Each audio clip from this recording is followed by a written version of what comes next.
Welcome to the Dental Brief, the world's direct, right-to-the-point podcast produced to get you the information you need to learn and grow your practice. To learn more about our guests and find links to information discussed on our show, visit our website, dentalbrief.com. On to today's episode. Hello, everyone. Welcome to another episode of the Dental Brief. Today, I'm very excited. We have our first guest who's not in North America. I'm so excited to welcome Dr. Jesse Green on the program. Thanks for coming on today, Dr. Green. Thanks so much for having me, Patrick. It's a real thrill to be here with you. Yeah, thrilled to have you. As I said before, tell our audience a little bit. You're in Australia, and I'm sure they're going to find out a little bit more about that here in a minute. But tell us how you got into dentistry. Well, it was a lifelong obsession, I suppose. I wanted to be a dentist from about the age of 5 or 6.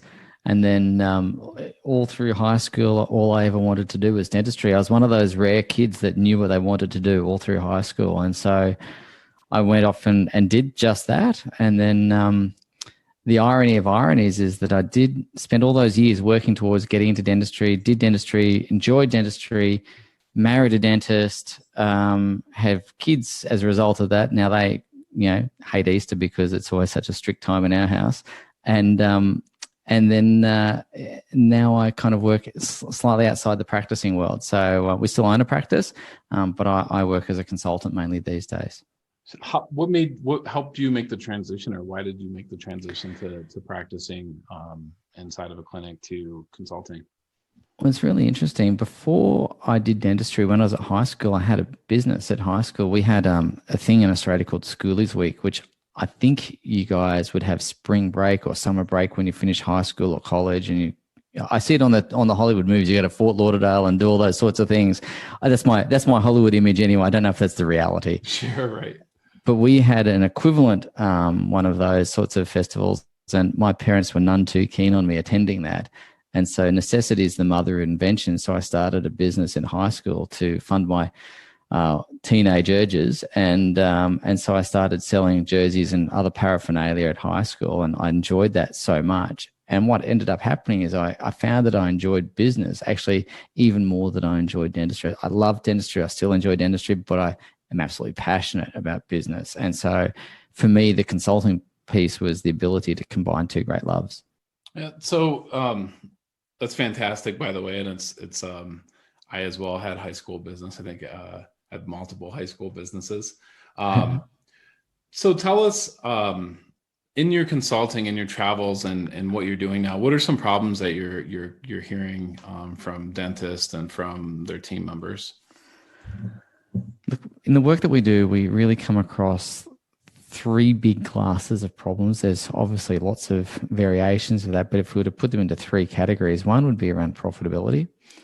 People, either not making what they want to make or taking home what they want to take home. And so, there's a real need to have an architecture around the business and the cash flow. So we talk about two types of cash flow systems: cash flow generation systems, then cash flow management systems to address that particular concern.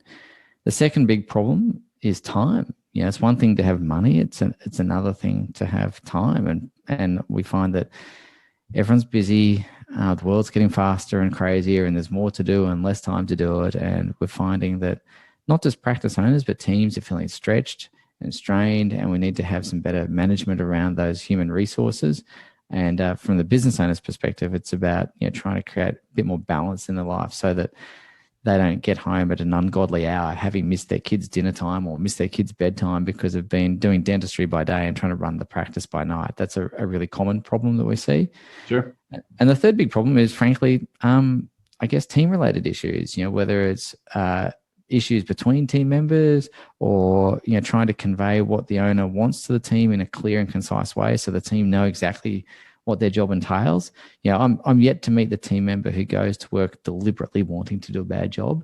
And yet sometimes issues arise when the practice owner has a conception or an idea about what a great job looks like, and the team member has a slightly different idea of what that looks like. And so we need to make sure that there's communication around what the vision of the practice is, what everyone's role within that practice is, and of course being able to manage that process through and manage the human dynamics around the whole team. So money, time, and team would be the three big problems that people struggle with, Patrick. Yeah. Yeah, and these certainly cross borders and cross oceans here, and I think it's a world problem. I think so. Team issues are through the roof, and they're directly connected to profit issues. Right? I've heard multiple dentists just in the last couple of weeks tell me, "Hey, I'm limited on production right now because I just don't have a team to support it. We have the patients, we don't have the team." Seems like it's when did we think we would ever find ourselves in this type of a problem? But you're the expert. Let's talk about kind of tackling this problem. Let's start with number one. What are some things that outside of that team that we can do to increase profitability in practices? So really, I think one of the simple and most fundamental things is to be systematic about how you go about generating cash flow. And it's about understanding the money maths. So really, if you look at multinational businesses, everyone spends time, effort, and energy forecasting and predicting what they think is going to happen into the future. And for some reason, dental practices seem to not adopt that process. And so I think really taking charge of the finances with a financial forecast or cash flow projections is going to be key. And those projections then feed into the structures that need to be in place to support that cash flow projection. So for instance, you want to look at your appointment schedule. You want to look at how you're using your time, your chair utilization, et cetera, et cetera. And then, of course, you want to know your conversion rates for treatment and patient flow and plug leaks in your patient base. Most in Australia, at least, the big leaks come back from maintenance leaks, recall or active maintenance leaks, incomplete treatment, and, of course, cancellations or no-shows not being followed up. So we've got to plug the leaks in the database. And then, of course, we need a dashboard to actually see how that cash flow engine, which we call the money machine, is operating. So it's about beginning the process with a financial forecast and then reverse engineering out from that. And that'll produce the cash flow, but then you've got to manage the cash flow. What are we going to do to increase our revenue? What are we going to do to manage our cost of goods sold, our operating expenses, inventory days, of course, receivables and payables. So we've got to really be clear about that. And then we've got to make sure that we're really using a profit first type of system or a variation of that to really make sure you've got the money allocated for the right thing. So that's a very quick overview of the two systems: cash flow generation, cash flow management. But I guess one of the things that we talk about a lot, Patrick, is the need for what I call a rainy day bank account. And during COVID, of course, a lot of people found themselves at the sharp end of some cash flow shortages. Sure. And no surprises. People got a bit concerned and stressed about that. And so my view is having a really good cash buffer helps you sleep well at night. So I'd build a nice big pillow of money so you can rest your head on at night, and hopefully you'll sleep a little bit better around that. Yeah. And speaking to that, the rainy day fund, I mean, when you have cash, when you have capital, stocked away, you don't have to make decisions that can actually cost you more money in the long run, right? You can actually have some money to work on being great as opposed to just accepting good.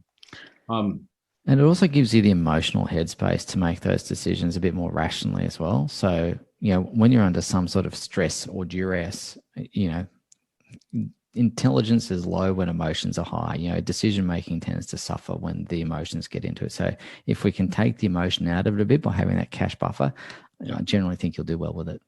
Yep, very smart. So let's talk about time. So you just listed a lot of items that a lot of tasks that we should be looking at and taking command of.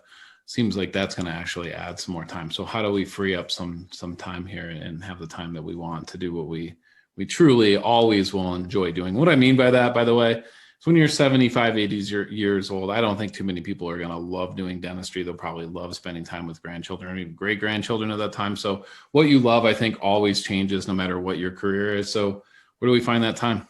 How do we do it? It's a really good question. Yeah, no one's going to be on their deathbed wishing they'd just done one more MOD amalgam or composite resin or one more CEREC or whatever, right? Said sure. No one ever. So what do we do? Well, there's a couple of things. The first thing we need to do is take an inventory of how we're spending our time.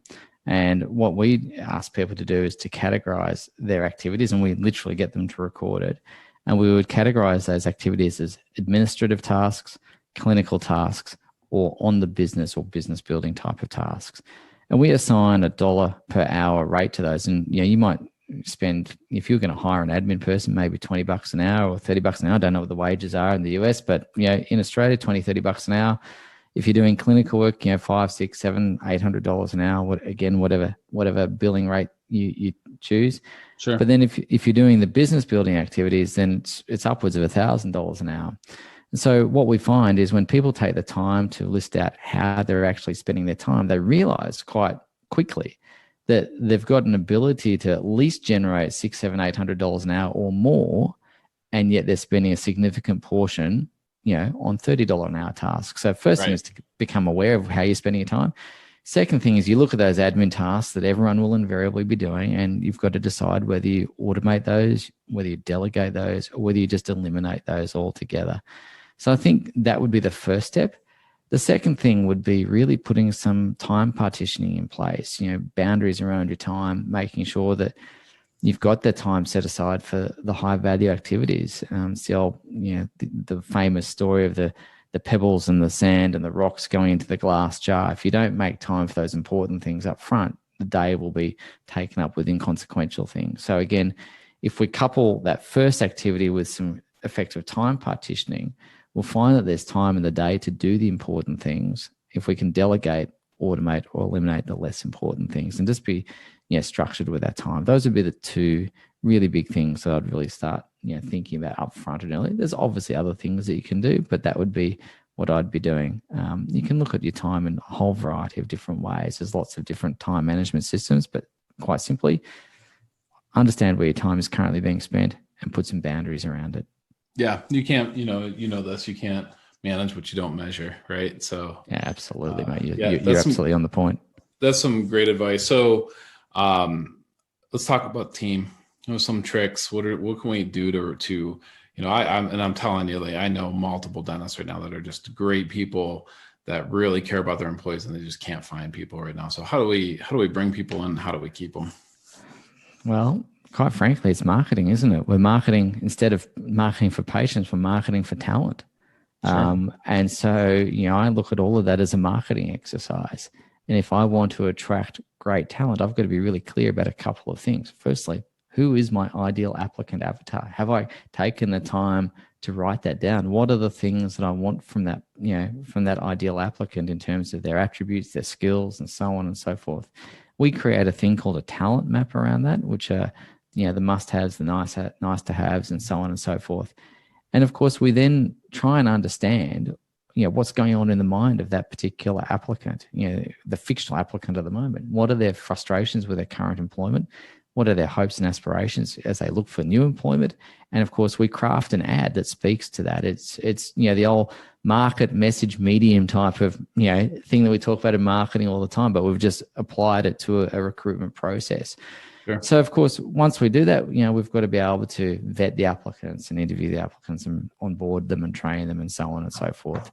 It's a big process, but if we're talking about just the initial recruitment part, I think that's key. But the thing I would say, Patrick, and you know this as well as anyone, mate, I mean, I've listened to you talk, you're very knowledgeable on this stuff, but it's one thing to have a great applicant come through the door. We need another framework, which I call the magnetic job offer, so that as much as they're selling themselves to us in the interview, we're also acknowledging in a discreet way that we're pitching to them as well, but we're just doing it a little more subtly. We're not doing it as overtly.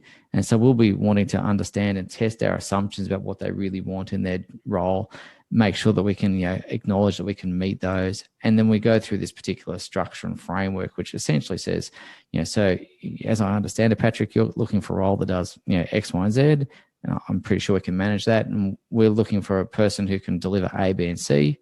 So assuming that we can agree on a compensation package, is this a role that you can see yourself in? And that magnetic job offer framework is really, really helpful to get those really good applicants over the line, because good applicants have opportunities in abundance. And so our job is to make sure they come to us. Right. Yeah. That's some great advice. I mean, I love it. 1, profits, 2, time, 3, team. All really brilliant. Anything else you want to share with our audience before you go, Doc? Well, I would say that there is an art and a science to building not just a practice that you love, but a life that you love. And I really believe there's one thing to be successful. It's another thing to be fulfilled. So I think if you can get the blend of money and time and meaning in your life, I think that's what's going to create a rich and fulfilling life.